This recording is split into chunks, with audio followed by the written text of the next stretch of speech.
All right, our speaker today, Aleana Kruger, uses faer, and she, her pronouns, is a queer, disabled young activist, public speaker, and co-chair for Trans Northland. Faye is studying social work at the University of Minnesota Duluth, and she's created an educational platform that encourages open and honest conversations, mistakes, and radical acceptance and love. And I can't think of anything more wholesome for us to embrace on this day and in an ongoing fashion. So please welcome Anna to the podium.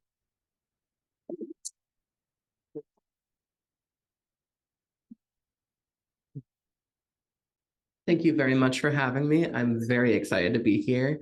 Your community is amazing, and I'm very excited to share my knowledge with you.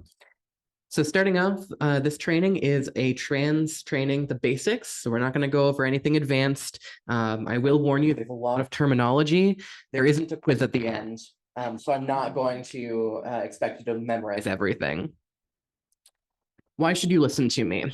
Well, I'm a transgender person, first and foremost. That's kind of important.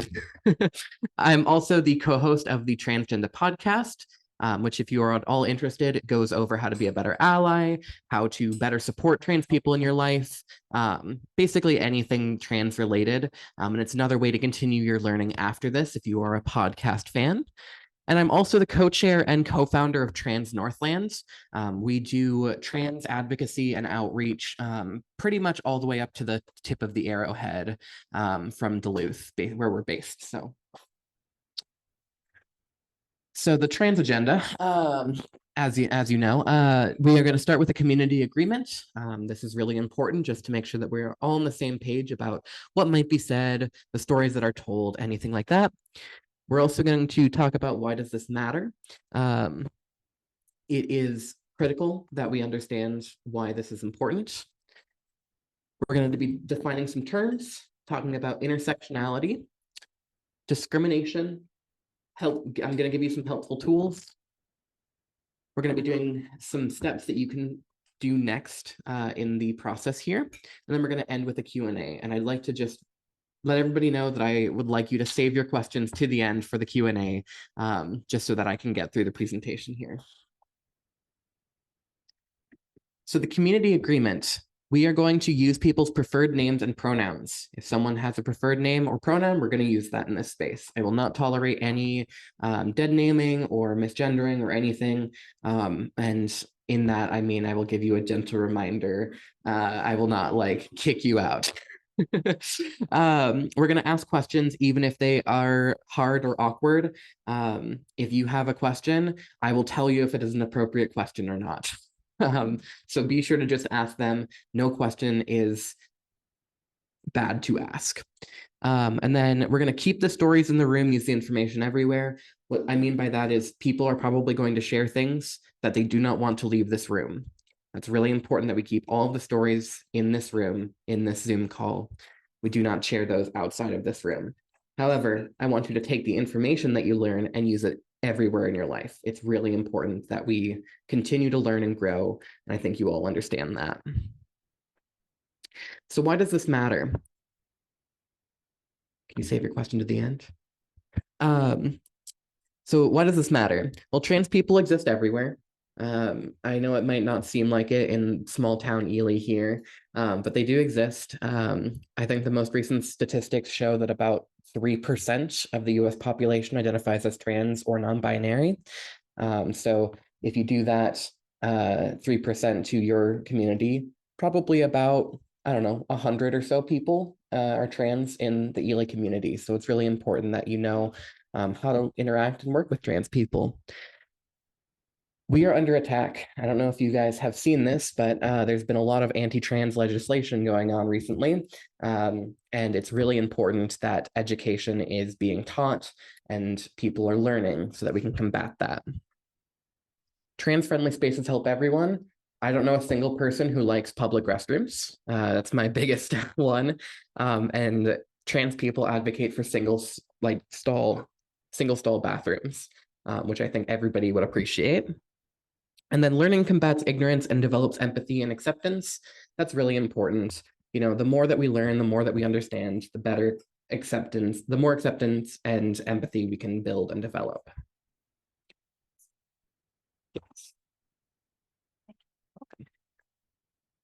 So I've got 3 slides of defining terms. I'm going to go through them kind of fast. I don't expect you to know everything, like I said. So gender is the behavioral, cultural, or psychological traits typically associated with one sex. It's really important that it's typically associated. And sex is your assigned gender or sex assigned at birth, is how we use that. So if you were assigned female at birth and you identify as a female, your gender is female, and vice versa for men. Some people, transgender people, do not identify with the gender that they were assigned at birth or the sex assigned at birth. So like for me, for example, I was assigned male at birth. I am not a man, I am a woman. And so my gender is woman. Transgender, an umbrella term used to describe anyone whose sex assigned at birth does not align with their gender identity, kind of what I was just explaining. AMAB and AFAB, these are terms that are used mostly on the internet, but it's kind of important to know. Assigned male at birth, assigned female at birth, just the sex that you were assigned at birth. Trans woman, typically an individual who is AMAB and transitioned to be a feminine person. So that is someone who is assigned male at birth, transitioned to be feminine, woman, whatever. And then trans man, typically an individual who is AFAB, so assigned female at birth, who transitioned to be a masculine person. So a man, whatever. Non-binary, this trips up a lot of people. A non-binary person is someone who transitioned to a gender not in the feminine or masculine binary, or they might be in the middle of that binary. So they might have elements of masculinity, elements of femininity, but they are not a man or a woman. Two-spirit, this is really important, especially in Minnesota, where we have a very strong Indigenous population. So two-spirit refers to a person who has both a masculine and a feminine spirit and is used by some Indigenous people to describe their sexual, gender, and/or spiritual identity. Two-spirit individuals oftentimes identify as trans, but do not necessarily identify as trans all the time. So there's some difference there, but it's important to know that for most intents and purposes, a two-spirit individual is very similar to a trans person. Agender, an individual who does not identify with a gender. These people might identify as non-binary, they might identify as just agender, and they can use pretty much any pronouns they want. Sometimes they may even just have you refer to them by their name. It's all up to the person. Gender fluid is an individual who has multiple genders or has a gender that shifts and changes. Some gender fluid people may go from being extremely masculine one day to extremely feminine the other day. They may go from being a man to a woman. It's all just up to the person and what they are, what their identity is that day.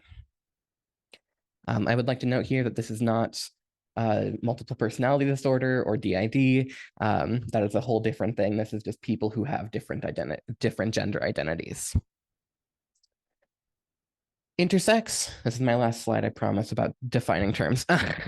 Intersex is a general term, there goes my cane, used for a variety of situations in which a person is born with reproductive or sexual anatomy that does not fit the boxes of female or male. We'll go over this a little bit more. Thank you, Lacey. We'll go over this a little bit more in a second when I show you a graphic. But intersex people do not traditionally fit into the assigned male, assigned female at birth categories.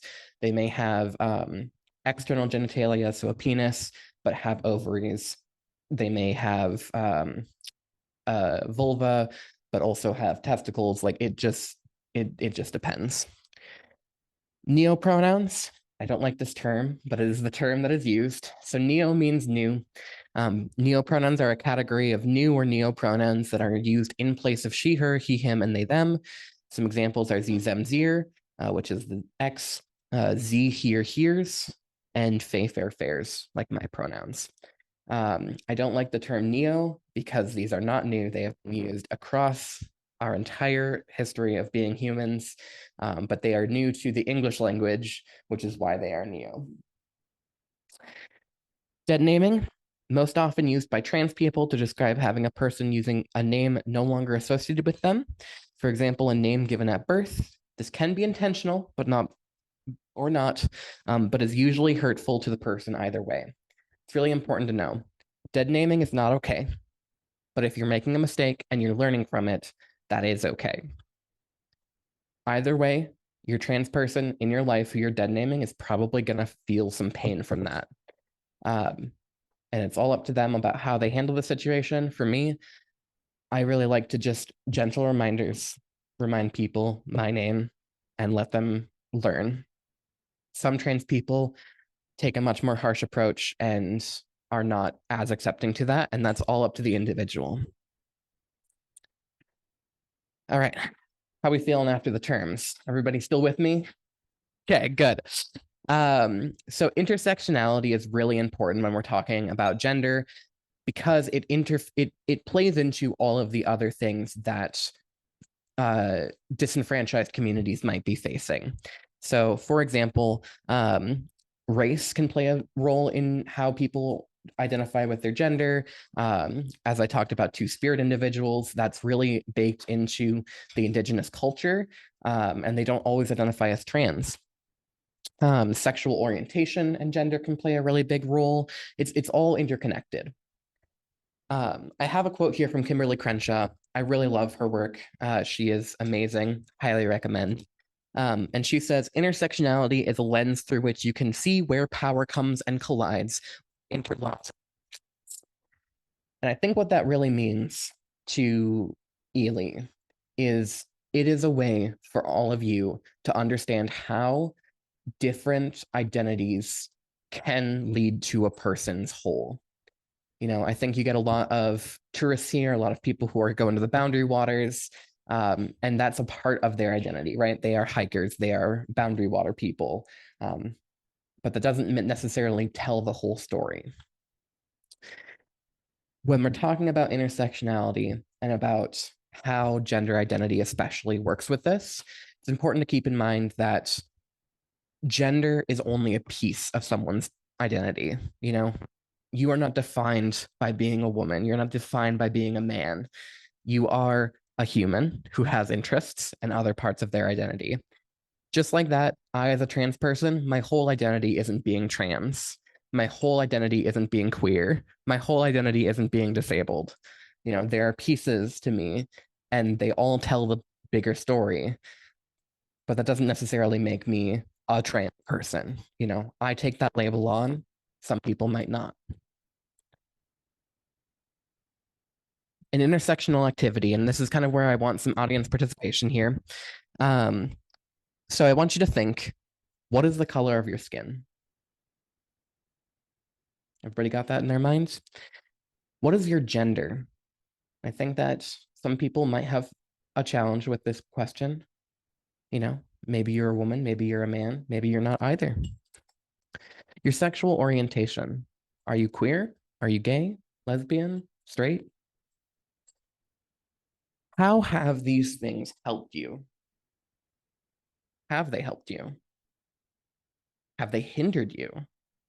You know, I think as women, there are a lot of things that we struggle with that men don't necessarily understand. What could have changed to not be a hindrance? Could society become more accepting? Could there be institutional barriers that were torn down so that you could have more access?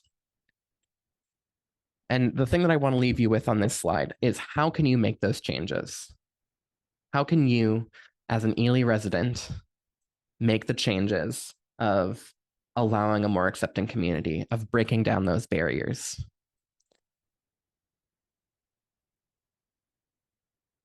I really love this diagram and it's got a lot on it. So I'm going to go piece by piece and we're going to put into practice some of the terms that we have. So this is the flying gender unicorn. Yeah, I know. So we're going to start off with some of these bottom rows here. So sexual and or romantic identity. So these are who you're attracted to, what you identify as who you're attracted to. So you might be sexually attracted to people of the opposite gender than you. That's straight. The same. That's gay or lesbian. Bisexual, those are people who like both people of the same gender, different gender, whatever. Queer means a lot of different things, and I'm sure I've probably scared a lot of you by using the term queer, haven't I? A lot of you probably grew up in the era where that was not an okay term. It's been reclaimed. The queer community is what we call ourselves now. Not a whole lot of us are offended by that term anymore. So feel free. I'm giving you permission as a queer person to use the term queer. It's a lot easier than saying LGBTQ plus IA, whatever. So you can just use the term queer. I give you permission. And then asexual here on the romantic or sexual identity is not attracted to anyone. And that has varying levels for each of these. So for example, if I were to do this myself, I would put myself as queer, and I probably put myself right here, kind of in the little arrow. Sorry for the people on Zoom who can't see my gesturing. And I'd probably put myself kind of over here in the asexual. I'm not fully asexual, but there's a piece of me that is. And I like to say that I'm a queer asexual. So, that's just part of my identity. Physically attracted to, these are people who you want to have a close connection with physically. That can be people who you want to cuddle with. That can be people who you want to have sex with. That can be people who you want to be around. Doesn't matter. These people are cisgender men, cisgender women. Cisgender is the opposite of trans. It means that you assign with your gender identity aligned with the sex that you were assigned at birth. So, Lacey, if I can use you as an example, you were born a woman. Lacey was born a woman, and you identify as a woman. So Lacey is cisgender. I was born a man. I'm not a man. I am a woman, so I'm transgender. That makes sense? Yeah, okay, good. So cisgender women, cisgender men, trans women, trans men. Audience participation time. I said there wasn't a quiz, but there is. Can anybody tell me what a trans man is? Anyone? Yeah.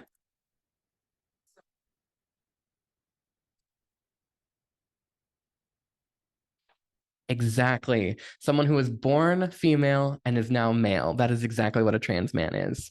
A lot of people get these terms mixed up because they see man and they're like, oh, well, that's what you were assigned at birth. And that's not how it goes because they were never a man, or they were never a woman. They were never a man.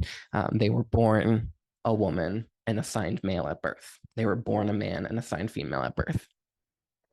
Non-binary people and no one. Sometimes people just don't have a physical attraction, and these are all separate. So you can have, for example, so I'm queer asexual, and I'm attracted to cisgender women, trans women, and non-binary people. But I'm also somewhat attracted to no one. But that doesn't necessarily mean that I have to be asexual, right? Doesn't necessarily mean that I have to be lesbian.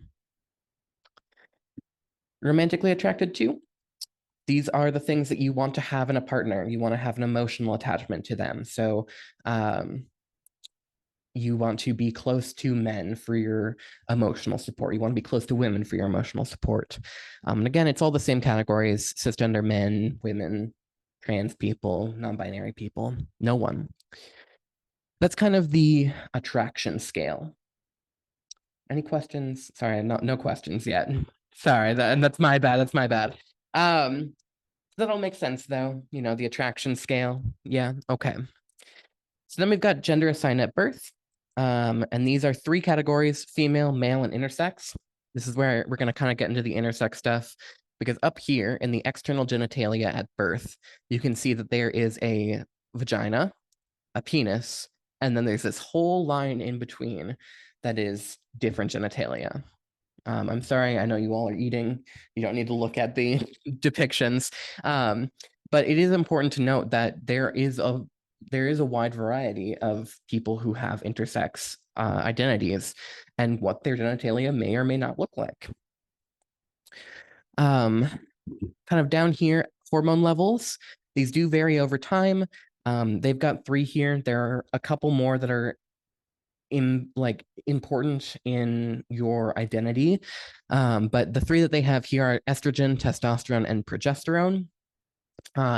Women, Unfortunately, we have two of those and men only have one, at least dominant. Everybody has all three, but dominantly, women have estrogen and progesterone. Men usually have higher amounts of testosterone and lower amounts of estrogen and progesterone. Chromosomes. Who here took high school biology? Probably everyone, right? You learned that there's XX and XY. Did any of you learn that there are more than XX and XY? No. So, in fact, you can have a lot. You can have XXX, you can have XXY, you can have XYY, you can have XXXX. There are plenty of other hormone or chromosome layouts. And I guarantee you that if I took a chromosome test from each one of you, someone would not have XX or XY chromosomes. And then the last two, the ones that are more important to what we're talking about today, gender identity. This is what you identify as internally. And as you can see, we've got non-binary, transgender, woman, girl, man, boy. These are important to note that trans doesn't necessarily mean that you are a woman or doesn't necessarily mean that you are a man. If I were to do this, I'd be probably half trans, somewhere in the non-binary and somewhere in the woman/girl, and somewhere in the fill in the blank. So it's important to note that like identities are fluctuating. And some of you might be fully woman or fully man, no trans, no non-binary, no nothing. But I bet some of you probably have some other identities. Gender expression, completely separate from gender identity. Gender identity is what you feel inside. Gender expression is how you identify, at least externally. So if you were to look at me today, I'm going to move out a little bit. If you were to look at me, what would you say? Would you say I am masculine, feminine? Feminine, yeah.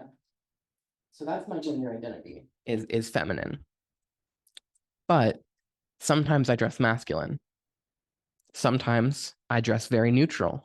It's all up to my feelings for the day. And I bet all of you have those times too.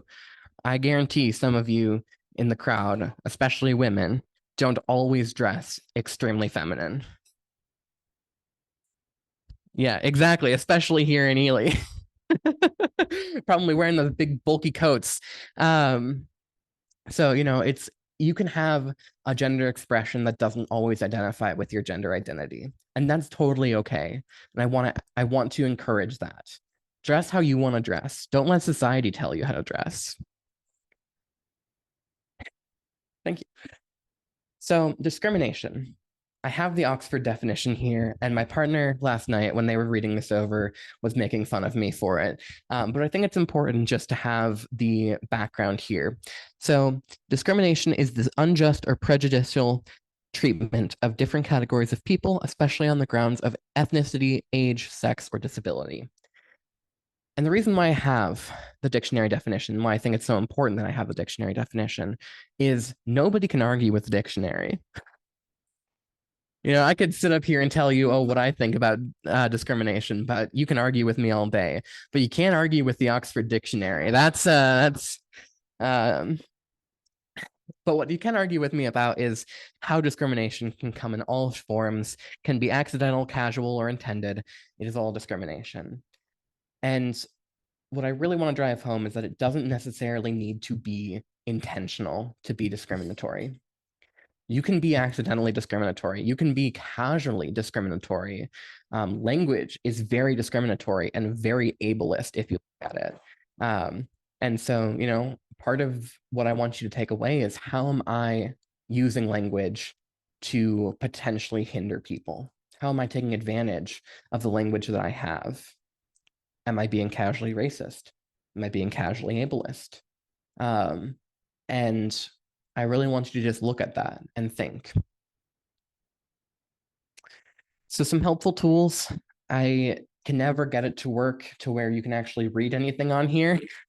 But what we've got down here is the old gender unicorn. I really like that one. It is a little bit more simplified, but it also doesn't have as much to tell you about people. We have 6 casually sexist things to stop saying at work. My favorite one on here is girls or girl. You know, that one, don't say that to a grown woman. We will not take that kindly.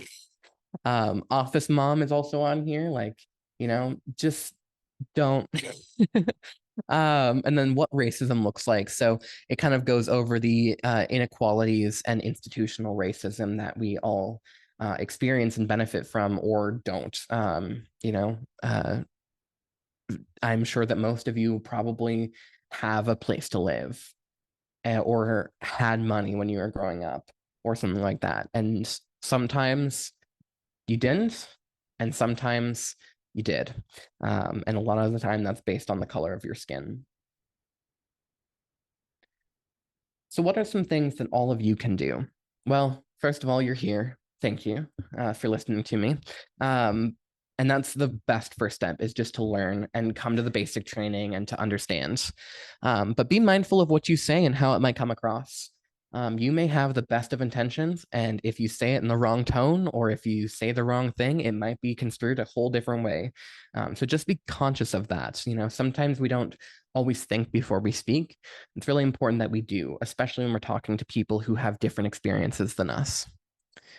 Be aware that not everyone wants to or will share their story and knowledge with you. I'm doing it because I love to do it.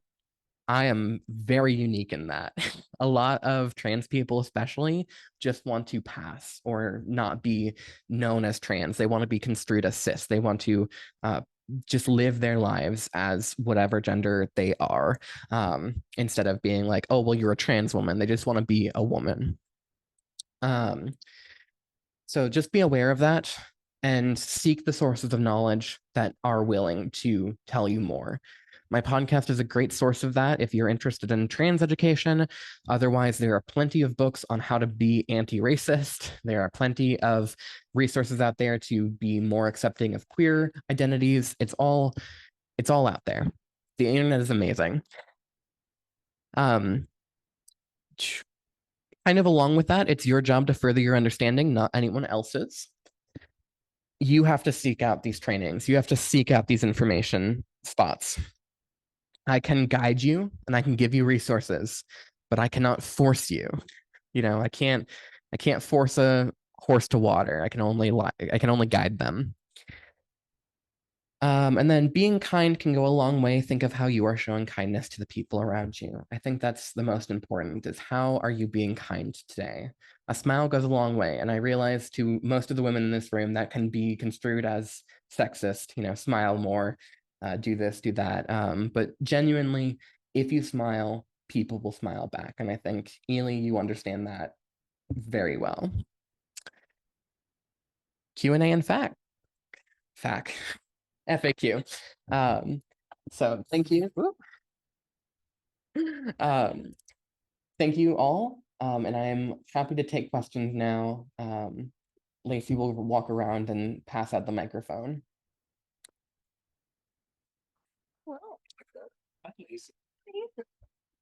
Hi, thank you.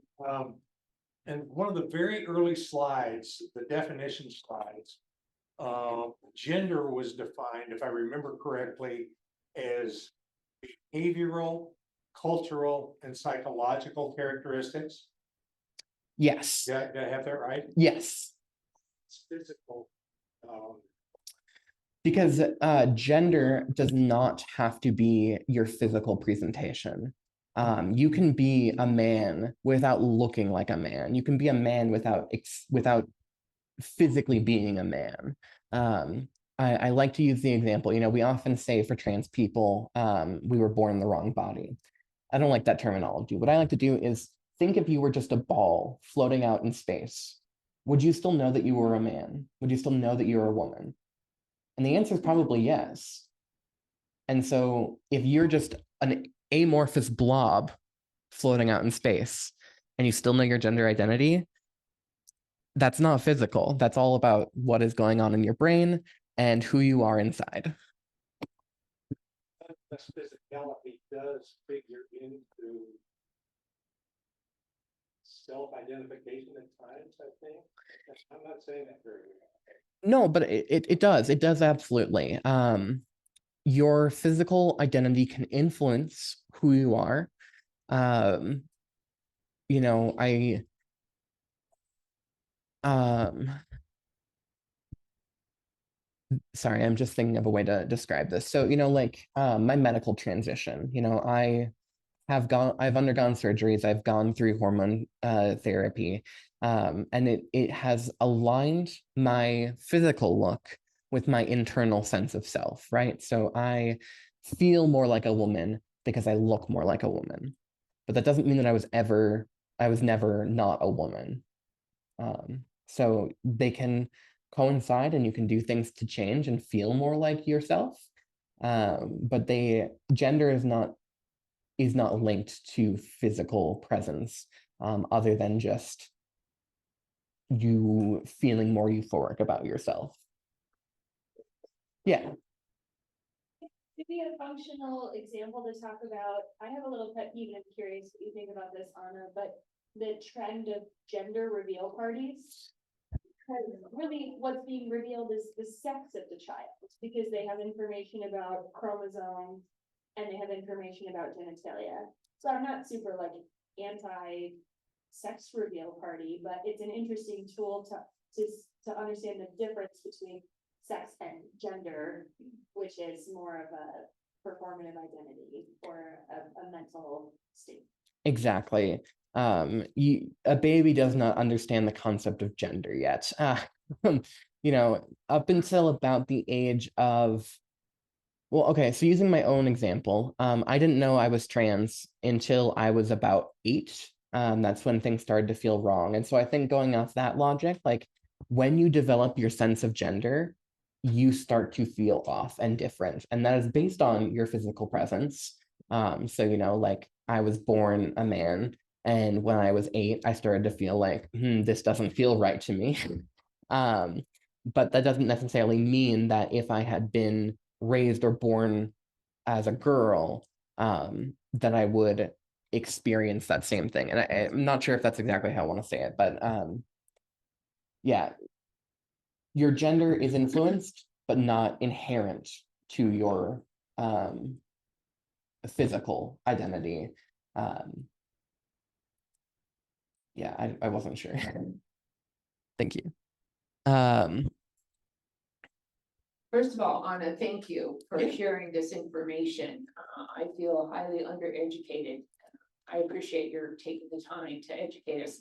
But could you go back to that slide where you talked about the things not to say? Because the writing was so small, I can't read it.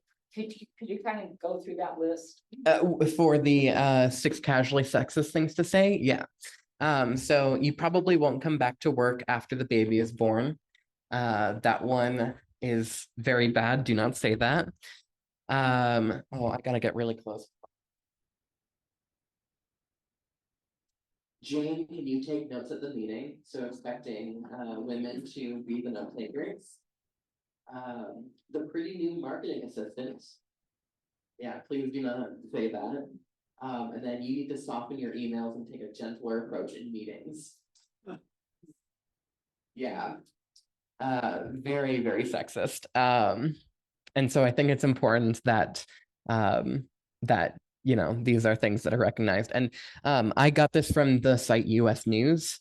So if you search like casual sexism, this will probably be one of the first things that pops up. Yeah.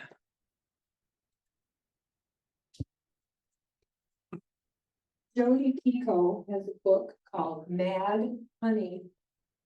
And you don't discover it for a while, but there is a child born as a boy who really, really feels that she is a girl and the trauma that happened to her. And I think it's really worth reading. It just really stirred me. So I wanted to ask you, when did you start to feel like you weren't born? Yeah, that's a very good question. So I like to say I started to feel wrong, if that's the best way to say it, when I was 8. That's when I could probably say something feels off here. If you were to talk to my dad, he says that when I was 5, I was asked what I wanted to be when I grew up, and I said I want to be a woman. So I think I'm living my childhood dream right now. Um, if you were to ask me when I could say that I was trans, that'd be 12. That's when I had access to the internet and I was able to figure out the terminology and piece together what I actually was. And I started my transition, just a quick trigger warning about suicide here, but I started my transition when I was 18 because I had experienced a lot of suicidal ideation and basically said, well, I either die as someone who I'm not or live as someone who I am. So, yeah. Yeah, good question though. Thank you.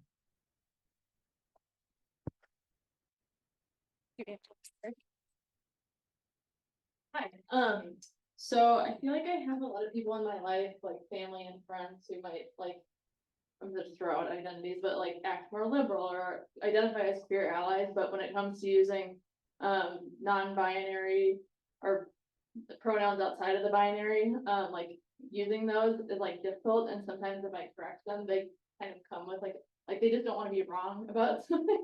So there's always like a little bit of I don't know if we're maybe like tension or whatever, and like they want to be better allies, but like they kind of get hung up on the pronouns. So do you have like tools or recommendations to sort of like, I don't want, it's not like a soft conversation, but just being like, hey, just this person uses this.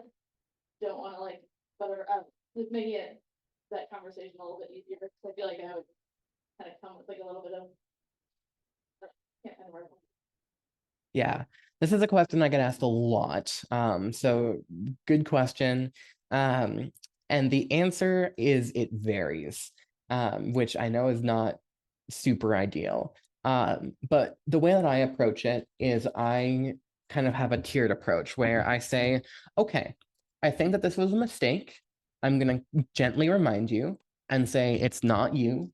It is a generational thing. It is a educational thing. It is you don't have the practice and experience, right? And slowly over time, that helps. If the problem persists, I move to step 2, which is, hey, that's not okay. This person uses this pronoun, and I'm going to keep correcting you a little bit more harshly now.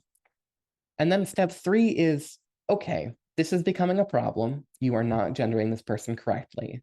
We're going to sit down, talk about this, and I'm going to, every time you use the wrong pronoun, I'm going to call you out on it. And it becomes a little more forceful each time. And sometimes people respond better to tier 3 than they do to tier 1. But it all just depends on the person and the situation. And that's just how I do it. And usually it works. The other piece to this is that I am a trans educator. So I, in that, have the language and ability to educate them. For most people, though, what I recommend is just gentle reminders constantly, like a he, and then being like, oh, no, they use they, them pronouns. That's really easy. And it's opening the door for mistakes and allows them to change their language. So you're saying the Minnesota oath is the way to get in on that? Oh, yeah, definitely. Yeah, you got to say, oh, sorry, wrong pronoun there. How do you respond to people who maybe they don't say this explicitly with their words, but you can kind of get a sense that their response to the accelerated movement for trans inclusion is a feeling of overwhelm, like this is so complicated. Our world makes more sense in a binary world where we have men and women, and just generally feel that it's a big barrier to get into the plurality that you propose is obviously beneficial for all of us. Yeah, the best way I can answer that is we as a society have always used they them pronouns for people. I don't know these pronouns. And so if I were talking about D, I would use they them for them. Talking with D, you use she her, right? Now I know that D uses she her pronouns. So I can now use she her for D. But I also used they them because I didn't know what D's pronouns are. That's super common for everyone to do. And so when people come to me and they're like, this is so confusing, this is a lot, I say, it is. You know, I think that validating feelings is really important. But I also say, but the pieces and the tools are there for you. You know, there are ways to make this easier. There are ways to do this. I had another trans educator who said, I practice using neo pronouns with my cats. So like every week it's a new pronoun and it's like, all right, Z is over there and you're doing this. And, you know, like that's a really good way to do it because if you misgender a cat, the cat doesn't care. Uh, um, and so, you know, it's a really good practice. But ultimately, when people say overwhelming, it's a lot, I say, you're right. And I don't expect you to get it right on the first try. I never expect that. I want people to make mistakes because making mistakes is how people learn. So I hope that helps. Yeah. I'm so glad there are so many questions. I've had these trainings go where like nobody asks any questions and I'm like, okay, I'll just stand up here for another 20 minutes. So, thank you so much for being here today, and, how was it when you said you were 8 or maybe younger, when you realized, just something was wrong? I wonder if you could, be more specific about how that felt, and also how we can be allies to young people who, may be experiencing that. I love that question because a big piece of this, especially nowadays in the news media, is young people are being transitioned. They are the victims here. And that's not how it goes at all. I have never once seen a kid who is forcefully being transitioned by a trans person or a trans ally. It is vice versa. So I guess how the reason I say wrong is because it's really hard to put feelings about it into words. But I didn't feel like masculine clothing was me. I wanted to wear dresses. I wanted to wear makeup. I wanted to, you know, do the feminine things. And just because that is how I felt doesn't mean that that's how every trans person will feel. That doesn't mean that if a kid wants to do that, that they are trans. But you know, being like not being allowed to play with dolls or to paint my nails or to wear a skirt or something like that, that was probably the thing that felt wrong to me. As for how to be a better ally to trans youth, use their name and pronouns. And if they aren't ready to share that with you, or if they don't have one figured out or something, just keep being there for them, keep offering, keep saying, I'm here for you. I want to be a better ally. I want to support you.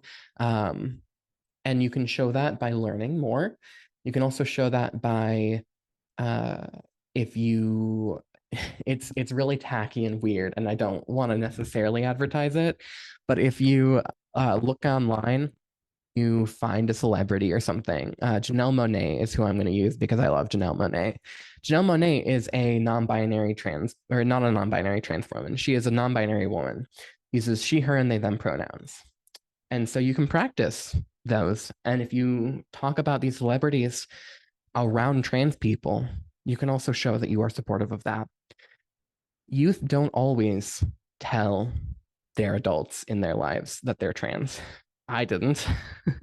And so it's just showing that you are an ally, and also not taking it personally if they no, don't take it personally if they aren't ready to talk to you. If they tell you and then they're like, actually, I'm not ready to talk about this, or I'm not ready to you know, share more about this. That is not on you, that is on them. Because it is really hard to come out to people. It's really hard to share your identity with people. Even if you are the most accepting person in the world, it is always a challenge to come out. Yeah, I'm trying to think if there's anything else I want to talk about on that. Trans kids know best. You know, that's kind of the last thing that I want to say is no matter what, if a trans person comes up to you and they're like, I'm trans, and they are 12, they know it. You know, they know that they're trans, and that is where they need to go. Oh, I remembered what I was going to say. Also, people are going to change their name and pronouns.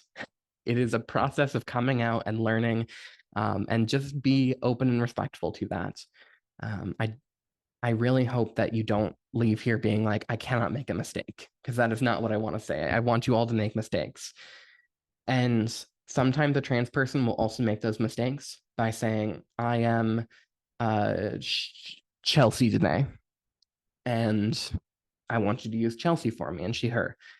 And then the next day they might be like, I'm Charles, and I want you to use he, him. And that's okay. And if you make mistakes, that's okay too. Just keep up with the trans person, because they know their identity best and they're still learning. I liked your slide where I think the last comment, being kind, that was it, that one. Yeah. Being kind can go a long way. Think of how you were showing kindness to the people around you. This isn't such a strange kind of thing, or a round peg in a square hole. You were talking about us being orbs in space and core identity. We have core value, whether we've assigned a name to it, or how do we feel when we're out in public and we forget someone's name, or they forget our name? It's like, okay, it's uncomfortable, but it's not a big deal. The big deal is seeing the life, the core value of the person, and being kind and supportive. And the rest of it, whether we identify with what we were born with, or we're trans, or it's like, see the core value of the orb in space, and the being was being. And there's a lot of commonality. There's more commonality than difference in being alive on the planet and caring for each other. Exactly. Yes. Caring for each other is really important.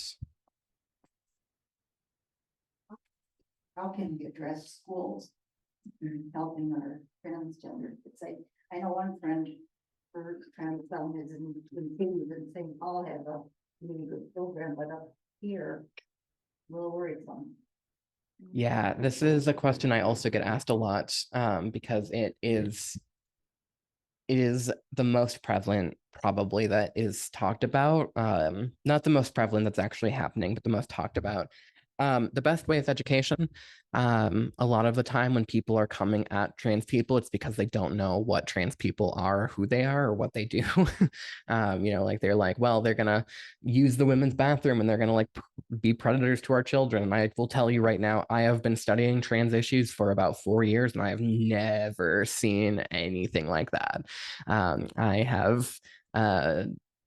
I do this professionally, and I read all the news articles, and I read plenty of stuff, and nobody has ever been like, oh, well, I'm a woman, I'm gonna like go through my transition and use the women's restroom just to like prey on women.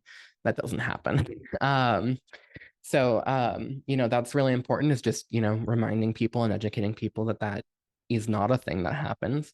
And also like just reiterating the fact that trans people know best. They know their identity best. They know who they are. And dispelling any false narratives. There's a false narrative about a school in Minnesota where kids were using a litter box. And that is not true. Do you know the true story? The true story is actually that they had that in case of an active school shooter situation, and the kids were having to lock down for hours and needed to use the bathroom. They flipped the narrative on that. To make it about trans issues. And so it is really, really scary and horrifying. And just continuing to dispel those narratives is really important. Yeah, 40, 50 years ago, there was a program called Free to Be You and Me. Am I the only person who remembers that? Doesn't seem like it. Okay, it was way ahead of our time. Marlo Thomas.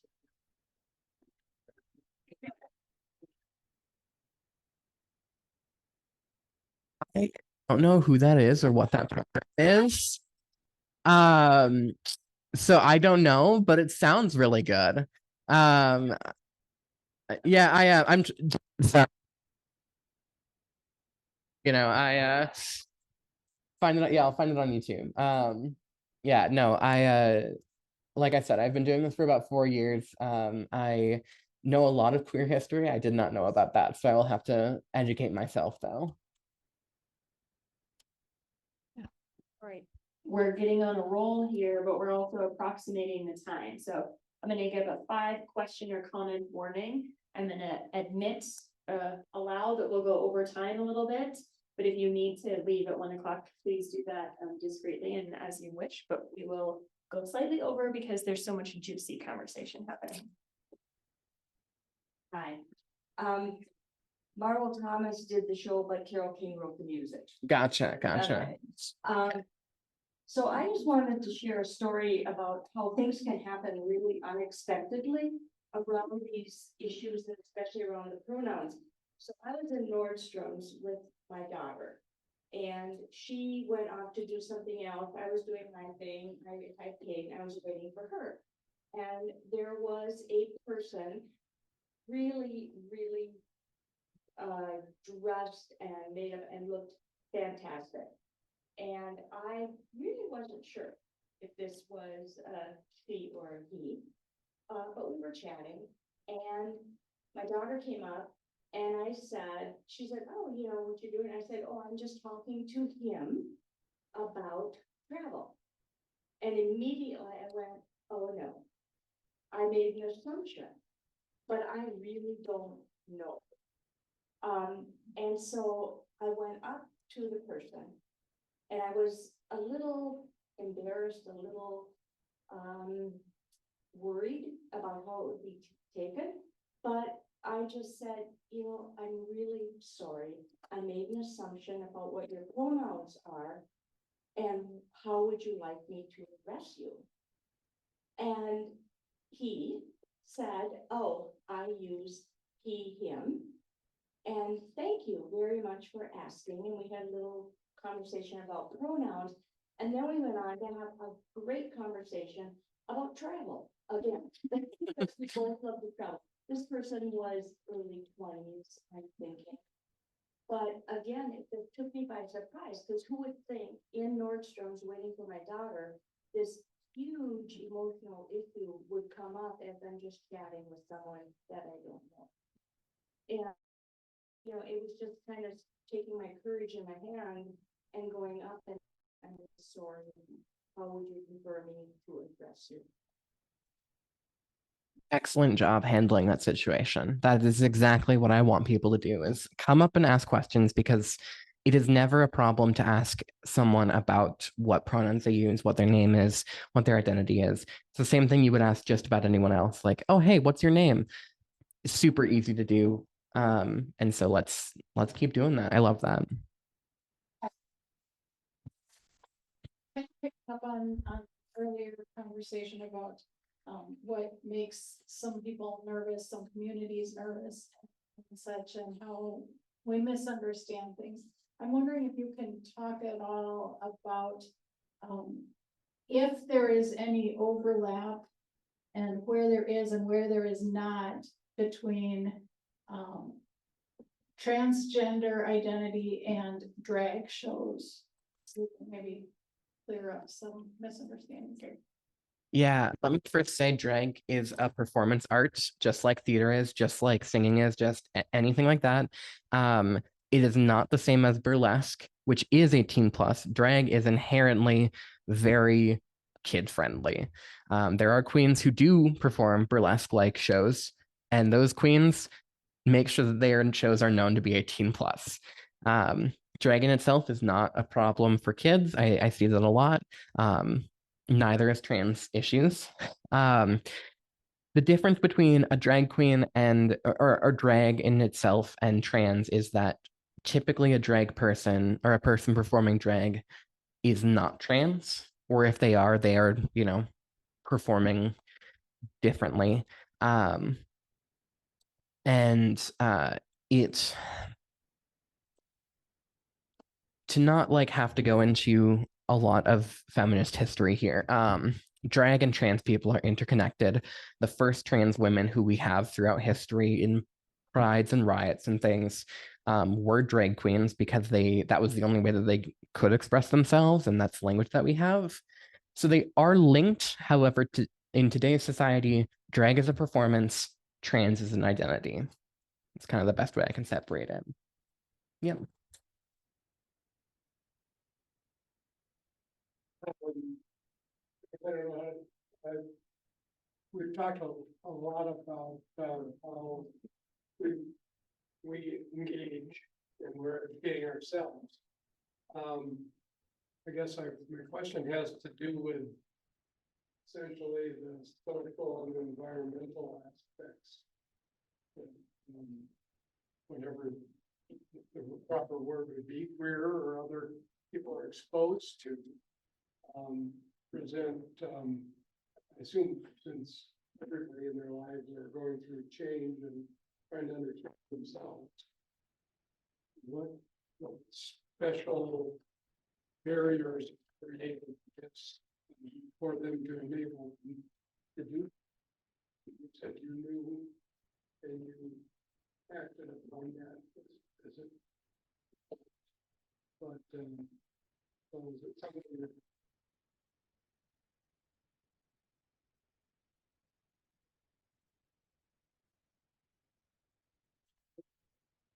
Yeah, I think I know what I think I know what you're trying to get at. And so if I'm understanding the question correctly, it is what are the barriers that might prohibit someone from expressing their gender, and what are the and what might help that? And the barriers are a lot. Society is probably the biggest one, the gender expectations that are imbued in each of us. Parents are pretty big, or guardians. If a guardian isn't accepting of a kid, that can be really challenging.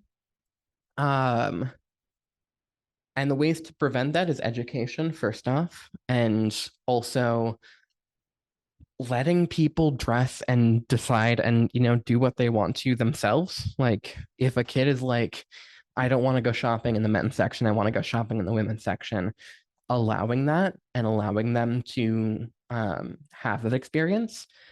And to like grandparents or parents or whatever in this room, like it's hard, especially if you are like on a budget and you're the adult. But if a kid just wants to go and look at some dresses and they are assigned male at birth, let them go look at some dresses. Maybe they'll find something that they want to wear. Maybe they'll find something that you're like, well, I don't know if you will wear that all the time. And it's all up to your own interpretation. But what I will say is that it's not a fad, it's not a phase. And so, just allowing kids and other trans people to express themselves in whatever way they want, and kind of teaching the values that it is okay to be trans, it is okay to be different.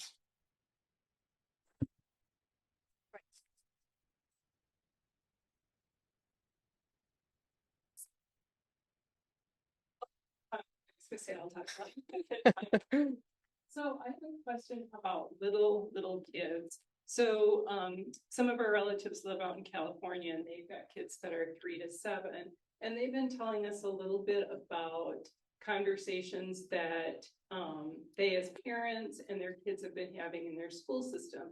And I would just wonder if you have an opinion or you can share some insight on this. My generation, I felt like worked really hard at trying to get past those boundaries of girl stuff and boy stuff. And so really made an effort to make sure that our kids had all of those opportunities. When my kids were little, I have 2 sons, but when they were little, we had this play kit of, like dress up kit, and there were ballet skirts in there, and there were all these different things, because that was really what you were shooting for, was to be able to be able to play with whatever they wanted, those different opportunities. So what they're hearing is that their son likes to wear sparkly clothes and bright colored clothes. And so the teachers had some conversations with them about maybe they should start thinking about, and he's 4, that maybe they should start thinking about changing his name, or would he be better off switching schools so that people will start accepting him as a little girl? And so I'm just curious as to what you think about our ability to figure out how to let our little children experiment and try all of those different things about what they like and enjoy and how they like to express themselves, along with supporting them in this issue. Does that make sense? Yeah, it does. This is a question that has a lot of layers. And I may not agree with some of you in my answer here. I'm just warning you. So the first part to this that I want to answer is I don't think that that teacher should have brought up the changing the name or anything like that. Like that is an extreme thing that should be with that should be, you know, like something that is a conversation. Kids experiment all the time, and I am not getting for any time a little boy wears a dress to be like, oh, time to like upheave his entire identity. Like, no, it's a process. I agree that they should start that process of going to a therapist, going to a counselor, and starting to discuss it, and discuss it with the child himself. But at this point, knowing what I know, I would say I think that teacher was maybe a little bit out of line. As for what are my thoughts on kids learning about stuff and experimenting, this is where I think I might lose some of you, and I apologize. My thoughts are kids are able to understand and learn things very, very well, regardless of the age. I am a huge advocate for teaching gender and sexuality age appropriately. I'm not saying let's do sex ed in first grade, but I do agree. I think that there is a place for gender and sexuality education at every age level, including when they're 4, including when they're 3. And that may just start with allowing them to experiment and allowing them to live their lives how they want to. You know, what I would say is a good option for this little kid is maybe ask him, does he want to use a different name? Does he want to use different pronouns? Does he want to wear a dress? And maybe the answers are yes, and you try that out, and maybe he doesn't like it, maybe he does. You know, it's all up to him. But that's where a counselor would probably be a good thing to get involved, you know, a therapist, someone who is professionally trained. Okay, I'm gonna represent someone on Zoom by planting a seed. I'm not asking for an answer, but maybe in my follow-up Tuesday group email, we can include a list of, and if you have like recommendations for film, TV show, or books. Yeah. So we'll be in touch about that, and I'll include that in the follow-up Zoom email if you have an answer. Yeah. And then to wrap up, I'll get to one last comment. Sorry, we're going over and I gave the 5-minute warning 5 minutes ago. Thank you for being here. I know many of you, many I don't. Indeed, I'm trans. I live here, although not all year. And I just wanted to say, first of all, that he has been remarkable in its acceptance here. Didn't know what I was going to experience, having lived here as Dave previously. But it has been the most accepting place I could have ever hoped for. Extraordinary. And I am always available, unlike Anna, who has a busy schedule and stuff. Whenever I'm here in town, I would be happy to talk to anybody about anything, really. But if you had specific questions about trans or trans identity or what it means, and of course, as Anna has pointed out, it is a very individual thing. I would only be talking about my experience, not Anna's or anyone else's for that matter, but I am not afraid to be present for conversations or questions. But you'll have to catch me before Thursday because we're going back to Asheville. So, or next summer when we're back. So thank you. Thank you. Just really briefly, if you are at all interested in getting me back, you can contact me through Trans Northland. We do work up in Ely and stuff as well as in Duluth. Otherwise, my podcast, The Transgenda, we do professional trainings, consulting, anything like that. So that's where you can find me. And I highly recommend that you continue your education, and thank you all so much for being so supportive and learning.